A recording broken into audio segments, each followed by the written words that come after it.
Hi, I'm Matt. And I'm Dave, and in this Magento Basics tutorial, you're going to learn how to add additional users to Magento and create new users. That's right, Dave. So in this tutorial, you're going to learn how to create a new Magento user for your system. And also, you're going to learn about user roles in Magento and the one mistake which you can make. And trust us, we've made this mistake numerous times before.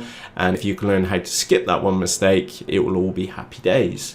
So with that said, let's jump across to our Magento system. And of course, follow us along within your Magento system too.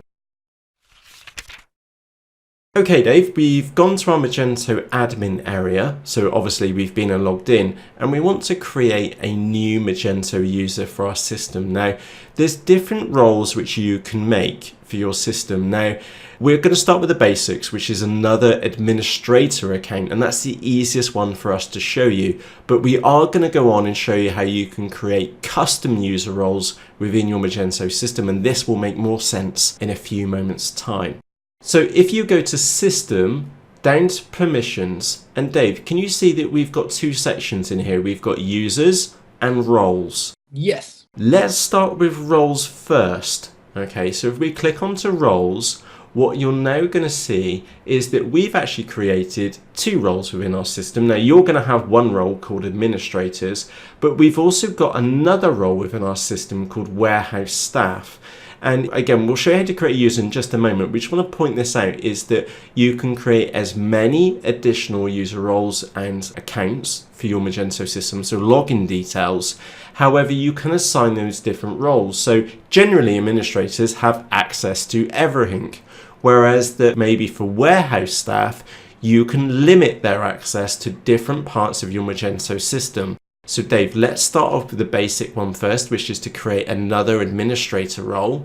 So if you go to System, Permissions, and then Users, this is where we can create a new user. And you'll see that we've already been in and created multiple users already. So let's go and add a new user, and we can do that by clicking Add New User in the top right-hand corner. And then on the next page, this is where we're going to need to add some basic information. So a little security tip for you. Again, this is best practice. This is what we actually use within our business. Whereas we got the username, we always prefix that with Magento underscore.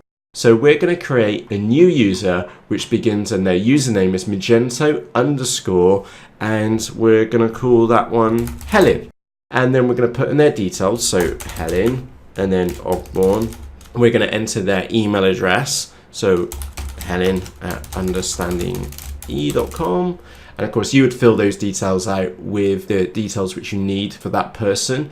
Now, in one of the latest releases of Magento, you will also need to add in your current admin password. So I'm going to populate that field right now, and we'll be back to you in just a second.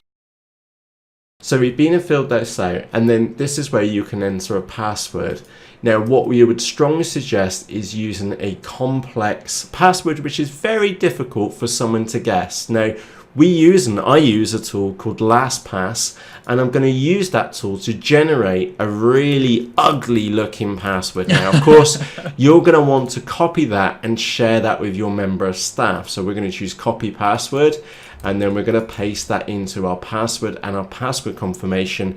And we're also going to go and save that here in the background for this user account as well.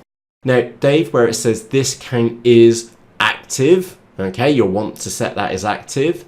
Now, this is where you can make a big mistake, because if you don't assign a user role, they'll be able to log into Magento, but they won't be able to see anything. And trust us, that's a mistake which we've made numerous times. So then click on the left-hand side where it says user role, and then choose administrators, and then click on save user at the top. And you'll now see that you've got a new user set up within your system with the username and email address details of what you've been and set up. Now, of course, Helen can now go and log into our Magento system. You can go and give her, again, imagine Helen was one of your members of staff, is that you could give her the admin URL, tell her what her username is, so Magento_Helen, whatever the password is which we created a few moments ago, and she'll be able to log in, and she'll probably have exactly the same access rights as what you've got because you set her up as an admin user. Now that's the basic part here there, Dave. What we're now going to do is look at those user roles in more detail. So if we go to System, then down to Permissions, and then Roles, this is where you can use Magento's roles-based system to redefine and give access to only specific sections within your Magento system. So we're going to use the example of warehouse staff, and of course you could just click on Add New Role. Okay, in our case we're going to edit one of our existing roles. Now, for us to edit this, again, we would need to enter our current admin password. Again, it's just extra security level, which Magento added in version 1.9.1 off the top of my head, one of those latest versions.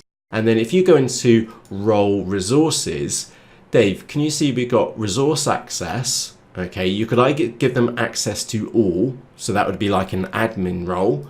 Or if you choose custom, you can actually define what options that role has. So if you think about a warehouseman or warehouse person for a few moments, is that you probably don't want them to cancel orders. So can you see that cancel is not ticked, but that member of staff will be able to view, send order emails, add comments, mark an order as being shipped, unhold and hold orders as well. And then we scroll down, you'll see that Magento is very, very well broken up into the different sections. And again, for example, you probably don't want to give a warehouse person the ability to save or delete custom pages within your content management system in Magento. And you can have granular control over the different sections of your Magento system.